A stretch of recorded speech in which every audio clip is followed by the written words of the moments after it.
Hey Virgo, welcome to your tarot session. Thank you so much for joining me today. Virgo, I think I skipped a few signs, but I felt called to record your session today. So I'm just going to dive right in. And as always, I'm going to start by picking the general energy.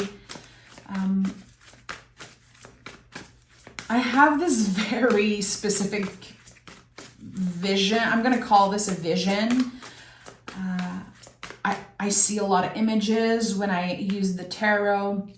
Sometimes I can connect with colors and sounds, but right now there's this clear image of just a massive 2025 in gold balloons. You know, those gold balloons that with numbers that we use sometimes for birthdays or for New Year's celebration. There's this massive 2025, and I feel like there's something that wants to come through for you around next year. This is probably a real turning point for you, or a year that you will remember forever. Look at that. Page of Wands also flipped. So let me honor that. The birth of new exciting ideas, new passions maybe. But Ace of Pentacles as general energy. Listen, I always love to see the aces. I think, in the way that I live the tarot personally, there's never anything bad about the aces because it really is about what we do with them. And the Ace of Pentacles is one that is very malleable. So we can shape our reality in the way that fits for us. Let's say you have a new job, you begin a new job or something new this year. You're going to have the opportunity to create a schedule that is more flexible. You're going to be able to adapt and remain flexible. So if this is about a new relationship, if this is about a new location, a new house, again, it's the beginning of something. Well, you're going to be able to make it fit your reality, your taste, your needs. And that's why I love the Ace of Pentacles so much. The aces, they really roll out the red carpet for the rest of the suit. So the year begins and ends for you. 2024 ends and 2025 begins with this new opportunity, this gift. And I feel like your hands are already like, yeah, I'm receiving this. I've been waiting for this. This is the ace that has been promised to me. Look at that. We have the Strength card, Five of Wands, Judgment card of the bottom of the deck. This is some type, of course, of a crossroad here, but it's a divine moment.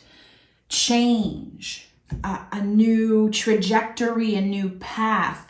It's exciting, and it doesn't feel like it's necessarily unknown because there's so much light here.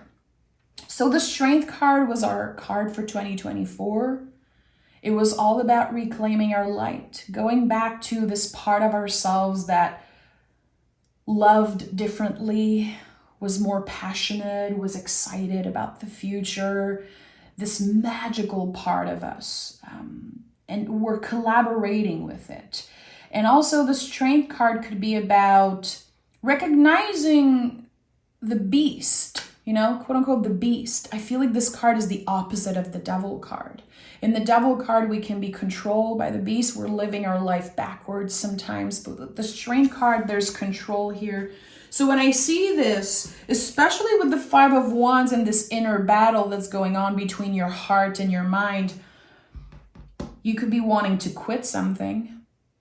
For some of you, it could be an addiction, or it could be some type of unhealthy habit that you're like, I never thought it would be so easy for me to just let go of it. Something that you've been struggling with. There's been, again, this inner battle. I love how it makes me feel, or I love the instant gratification. There's a part of it that just feels good, but I know I'm done.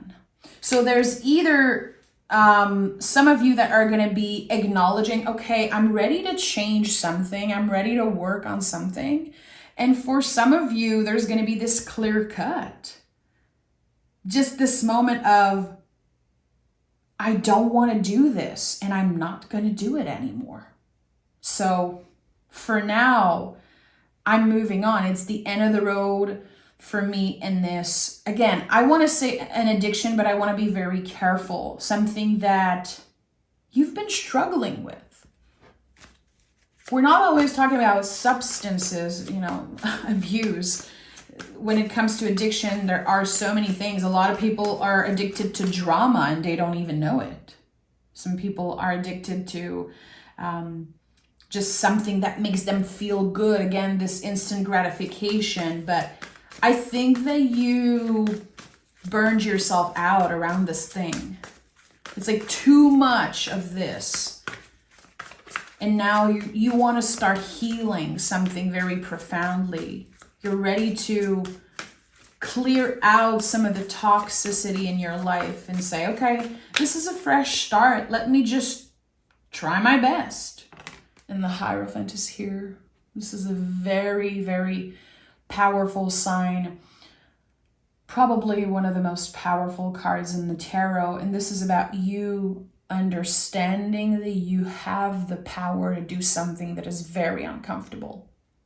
So we're talking about something that's been in your life for a very long time, because the Hierophant is deeply rooted. There's also your beliefs intertwined with them. At one point, there's something that was such a big part of your identity and you're ready to shed that part. It's very uncomfortable and it can be very scary. But we all know that our biggest expansion and the most amazing things are waiting for us on the other side of fear. And I've shared this so many times, but it just reminds me of last year, how I made it a mission for me to do everything that scared me the most. Like the things that I had trauma around, that I constantly told myself, I'm never going to do this. I'm not good at this. I made it a mission to work around those fears, and it changed my life. And some of those things today, a year and a half later, 2 years later, are part of my daily life. I can't even imagine myself not doing those things, not having those things in my life. And I was so afraid. But to me, and maybe for you here, because it definitely reminds me of my energy here, maybe for you it is about walking hand in hand with fear and saying, okay, this scares me, but I know it's a little irrational. I know it's personal. I'm not putting my life in danger in any way. I need to try. I need to push myself and get uncomfortable because I know it will pay off big time. You understand the value of putting in the effort, of pushing through fear here. And I think that there's some type of dream, some type of realization that's waiting on the other side of that. And with the Moon card, I just want to acknowledge, and maybe right now you have no idea exactly what this is. You're not necessarily supposed to know. That's what the Moon card constantly reminds us. Sometimes it's about discovering it when we are on the path. We're not supposed to know every next step. So, Queen of Swords. Queen of Swords is a survivor. And just like Virgos, she uses the sword of her intellect, of her rational thinking, her critical thinking, all of those fabulous things about you. She uses that to slice through the illusion of something. So it's weird here because it feels like you know the truth before everyone else in a specific situation. And that could be connected to work for you. There's definitely a lot about work here because Three of Pentacles is at the heart of this reading. I don't always connect the Pentacles with work, but the 3 is very important. It's about collaboration. It's about our co-workers and where we work, how we get there. And there's some type of change. There's some type of improvement here. For some of you, it could be the inner work that you're doing. your healing, your evolution, your education. I think that all of this could be contained in the Three of Pentacles, not just one thing. So how do you collaborate? And I want to ask you something here because it's coming up very, very strongly, Virgo. Have you been forced, or even for some of you, traumatized into believing that doing everything on your own is way better? There's something here about that. Like a part of you is very uncomfortable to collaborate on something because as a Virgo, you know that the job will be well done if you do it by yourself. I get that. 100%.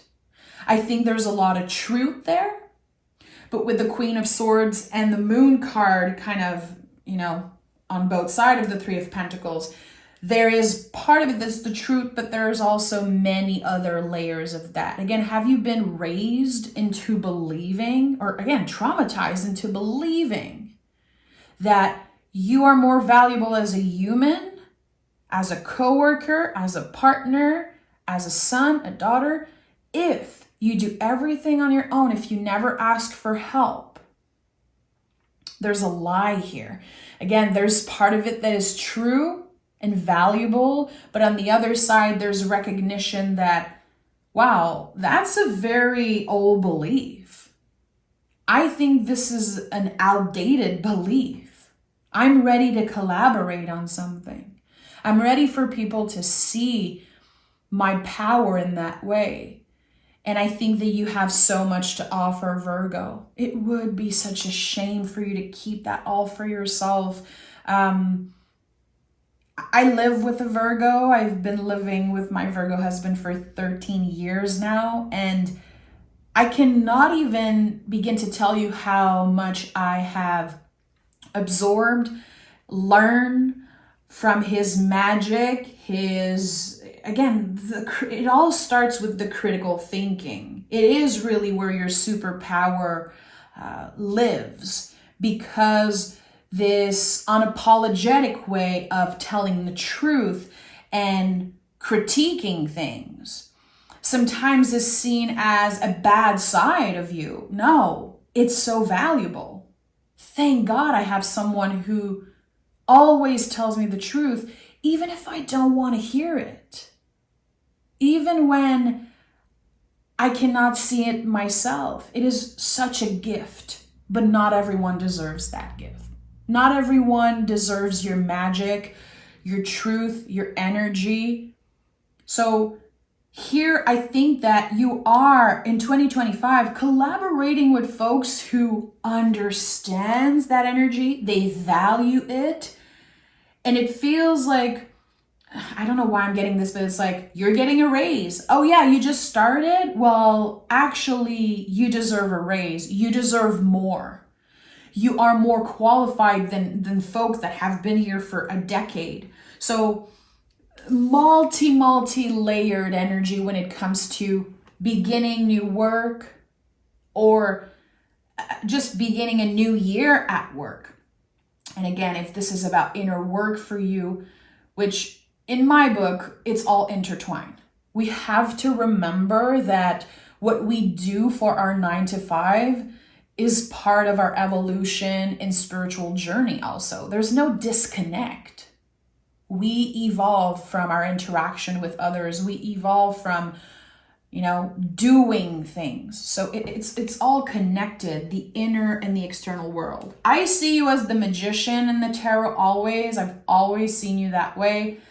And, the infinity loop, this as within, so without, is so Virgo. I think this is one of the things that Virgo teaches everyone else in the zodiac. So with the Moon card, there's an unknown path. There's a lot of mystery. Maybe there's this sense of a lack of security here for you. It's not easy. It's very uncomfortable for Virgo to not know. You love to know. You love to do your research.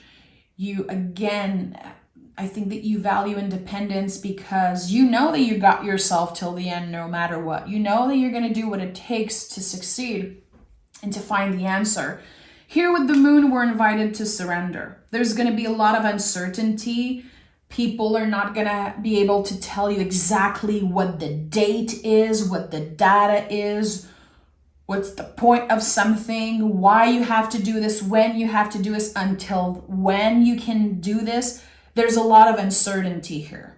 And that is going to be part of the work for you to say, okay, I'm showing up every day with good intentions. I'm going to be consistent, but I have to let go of the control to know when, how come, if, what if. I think that this is really a time to be as present as you can with each day. Because as much as I hate telling you this, because I know you so well, everything can change in an instant in 2025. And that could be a very good thing, and it could be a very scary thing, a very uncomfortable thing also. You could literally receive an offer one morning randomly in your emails and you're like, what? That is a life-changing opportunity. And you could also go through things that are very unexpected and you're like, what am I going to do with this? How am I going to deal with this?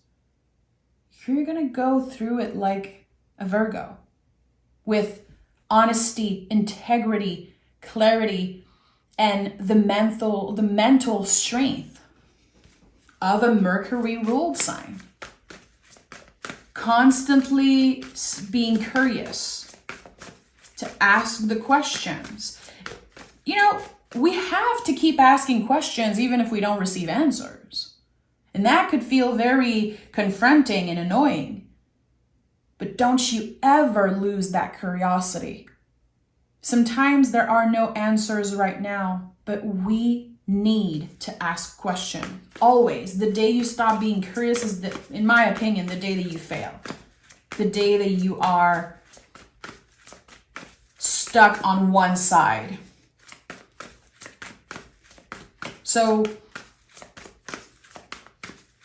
practice letting go of the grip. It's time to start practicing now. And I'm sure that 2024 was a great teacher for that. We were all living in the unknown.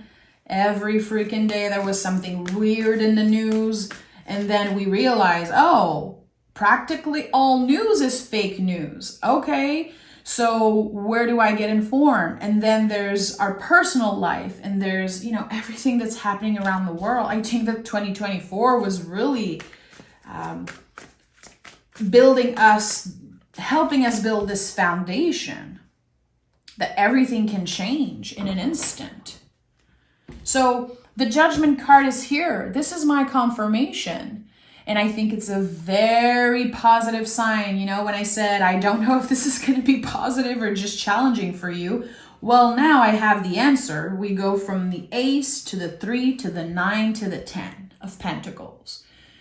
So much more abundance. Probably the most abundance that you've ever tapped into in your whole life, really.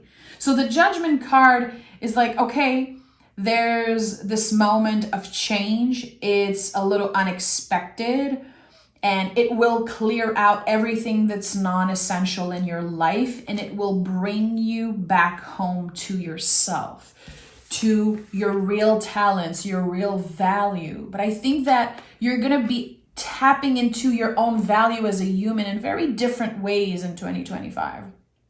There's freedom here. I think that your perception of freedom is very different. There's so much that we could say about freedom.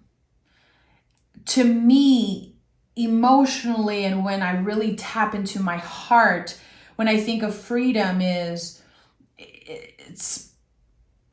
yes, letting go of the need to control, but really giving up our right to hurt someone, even if they hurt us, to not fight all the time and to start dancing. Because I know it sounds cheesy, my friend, but life is not a fight, it's a dance. And sometimes you're going to mess up. Sometimes you're going to have a bad partner. Sometimes you're going to have to dance alone. You're going to have to dance like no one is watching. But then, you know, there's just so much about life that feels like a dance.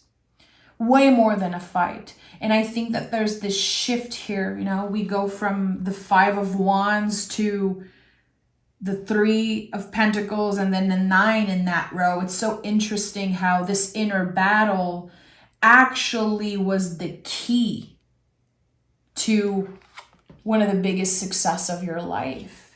You're about to find your real home.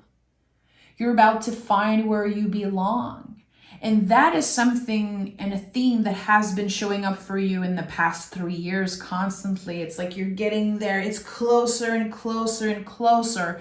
But there was some wake-up call, and there was ending and ups and downs. And there were a lot of bumps on the road for you. But it was still your path. The bumps were on the path. They were part of the path. All of it is the path. It's not something that interrupted the path. It's all part of it.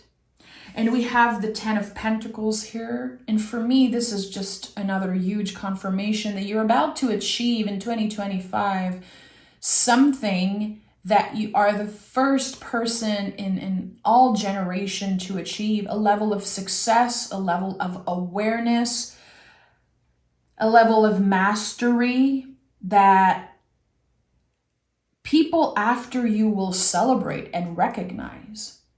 You know, sometimes I see the 10 of Pentacles and I think about ending ancestral curse and patterns, but sometimes my heart just get in the way and I'm like, this is about making your mama proud. This is about making your inner child proud, your partner, it could be your dad also. I always say, like, make your mama proud. It could be, you know, both your caretakers or the people that mean a lot to you.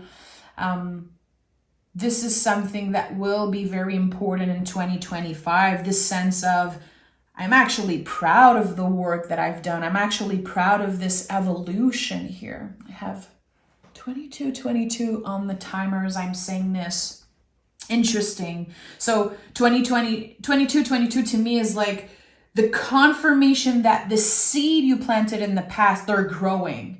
It's this recognition, this realization, okay, all the work I did, it meant something. It was all supposed to happen in that way. And it was very scary and uncomfortable at times. But now I'm able to be more stable and at the same time trust and be hopeful and navigate uncertainty with, again, so much clarity, so much understanding. So it's not about just, you know, throwing yourself in the unknown. It's about that stability. It's about that balance in between. Again, I'm rooted, but I am so deeply rooted that I can ascend as high as I've ever dreamed of. That's the type of energy I'm getting here. Okay, let me pick an oracle card here from the Moon Witch Tarot. Virgo. Can we get a little message from the Ace of Pentacles? Okay, we have the Sun, movement, Isis. Mirror really fell out first, so I'm going to honor that. The beauty you see in me is a reflection of you. So I wanted a little bit more information on this Ace of Pentacles. This is something that at one point you saw in someone else. You saw someone else do it, and you probably told yourself, wow, okay, I wish I was this good. I wish I had this level of stability in my life. There's something here that it was inspired by another person. So let me just, read the booklet for you. Everyone in your life is a mirror reflecting parts of your own consciousness back to you, giving you an opportunity to really see yourself.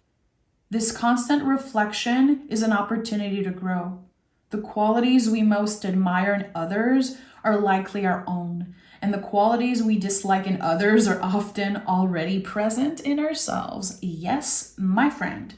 Do you look at someone sometimes and think, damn, I wish I were that kind, that generous and positive? You are all those things. The only reason you can see someone as kind, generous, or positive is because you already have those qualities.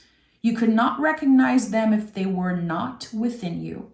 This is also the case for the qualities you dislike in others. Oftentimes, we recognize them in our friends and family because we see these qualities in ourselves. So pay attention to what is triggering you the most. Learn from your reactions. Rise up and treat everyone the way you want to be treated. The world is a great mirror. It reflects back to you what you are. So again, I think that there's the end of a fight here. This inner battle of what am I supposed to do? How am I going to get there? Am I on the right track? Did I waste all of those years doing something that is never going to pay off? Like, there are a lot of stuff coming up. And then there's this moment of clarity that changes everything. Someone tells you the truth. Someone recognizes how great you are, the power of your mind. And it really is all about embodying the truth always, to never change that part of yourself, to cultivate that part of yourself. Queens are about nurturing. So how are you nurturing this authenticity, this truth, this unique signature of your Virgo self? And I think that in a moment, someone recognized something within you, you recognize it within, and there's this exchange. The begin of something that feels like a gift, again, that leads you to the most abundant time of your life. I believe in you. I will always believe in you, and I will always be your loudest, biggest cheerleader, because I know the potential of Virgo, and I know that wherever you are right now, it's just the beginning. It's just the beginning. There's so much more power there. There's so much more potential. And I think that this year, 2025, is going to show you so much of your own power. I'm sending love, Virgo. Take care, and I'll talk to you guys next week. Bye.